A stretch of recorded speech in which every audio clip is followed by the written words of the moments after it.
ابو لہب کا بیٹا باپ کے ساتھ ملک شام جا رہا تھا تجارت کے لیے، تو کم بخت جانے سے پہلے کیا بولا؟ اب بھی میں آتا ہوں، محمد صلی اللہ علیہ وسلم کو جا کر ان کے رب کے بارے میں ایسی باتیں سناتا ہوں جس سے ان کا دل دکھے گا۔ تو حضور کے سامنے آ گیا اور اللہ کے خلاف حضور کے سامنے بولنے لگا۔ جب خدا کی بارگاہ کی گستاخی مصطفیٰ کے سامنے کھڑے ہو کر کی، حبیب کو تکلیف ہوئی، حبیب کی زبان سے نکلا اللہم سلط علیہ کلبا من کلابک، اے اللہ تیرے کتوں میں سے کسی کتے کو اس پر مسلط فرما دے۔ اور حبیب سے ایسی گستاخی کی، مصطفیٰ کی چادر کو کھینچ کر پھاڑ دیا، گستاخی کی۔ قلب مصطفیٰ دکھ گیا، حبیب کے قلب کو رنج پہنچا۔ حبیب نے کلمات کہے اللہم سلط علیہ کلبا من کلابک، اے اللہ اپنے درندوں میں سے کسی درندے کو اس پر مسلط کر دے۔ یہ پلٹ کر باپ کے پاس گیا، باپ نے کہا تو کیا بول کر آیا؟ اس نے کہا میں نے تو ان کے بارے میں ایسا ایسا بولا، ایسا ایسا کیا۔ انہوں نے کیا کیا؟ انہوں نے یہ جواب میں کہا کہ اے اللہ تو اس پر کسی درندے کو کتے کو مسلط کر دے۔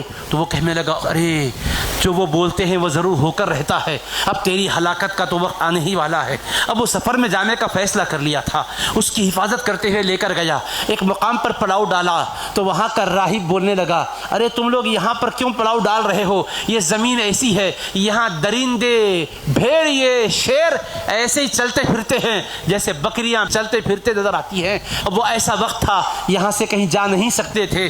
اس نے کیا کیا؟ اپنی قوم کے لوگ جو ساتھ تھے ان کو جمع کیا، جمع کر کے کہنے لگا تم جانتے ہو میں بوڑھا ہو چکا ہوں، میرے بڑھاپے پر رحم کرو، میرا یہ لخت جگر ہے۔ اس کے بارے میں محمد صلی اللہ علیہ وسلم نے ایک خطرناک جملہ کہا ہے، مجھے ڈر ہے کہیں درندہ اس کو کھانا جائے، لہٰذا تم پورا ساز و سامان جمع کرو۔ وہ کہنے لگے تو سردار ہے، جو تو بولے گا ہم سننے کو تیار ہیں۔ سارا سامان جمع کر دیا قافلے والوں نے، پورے سامان کا ڈھیر لگ گیا اور اونچا ایک تخت کی طرح اس کو بنا دیا۔ تو کہنے لگا میرے بیٹے کا بستر اس پر بچھاؤ۔ کہا ٹھیک ہے بچھاتے ہیں، اس پر بستر بچھا دیا۔ کہنے لگا میرے بیٹے کو اس پر سلا دو۔ ٹھیک ہے کہہ کر سب نے اس کو چڑھا دیا، اس پر سلا دیا اور کہا تم آزو بازو اطراف سے اپنے اپنے بستروں کو لگاؤ، پہرا دیتے بھی رہو، تم اس کا خیال کرتے رہو، اس لیے کہ انہوں نے کہا تھا کوئی نہ کوئی درندہ اس کو کہیں کھا جائے گا، مجھے ڈر ہے۔ یہ کہہ کر پورا پہرا بٹھا دیا۔ اللہ کی شان، رات کا کچھ وقت گزر گیا، جنگل کے درندوں میں سے ایک درندہ آ گیا شیر، اور آ کر ایک ایک کو سونگنے لگا جو سو رہے تھے۔ ہر ایک کو سونگ رہا ہے چھوڑ رہا ہے، ہر ایک کو سونگ رہا ہے چھوڑ رہا ہے، سارے کے سارے اطراف سونے والوں کو سونگتا تھا۔ میں جس کو پھاڑنے والا ہوں یہ وہ نہیں ہے۔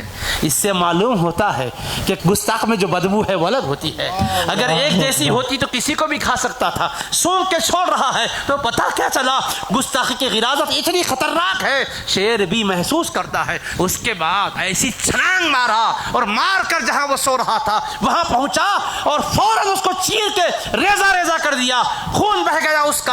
سب کی آنکھیں کھلی، حیران رہ گئے، اتنی حفاظت کا ہم نے انتظام کیا تھا، مگر گستاخ رسول کا انجام خدا دکھا کے بتایا ہے۔ میرے حبیب کا دل دکھانے والے سن، خدا کا قہر کب برسے گا تجھے نہیں معلوم، عذاب کا کوڑا کبھی بھی برس سکتا ہے۔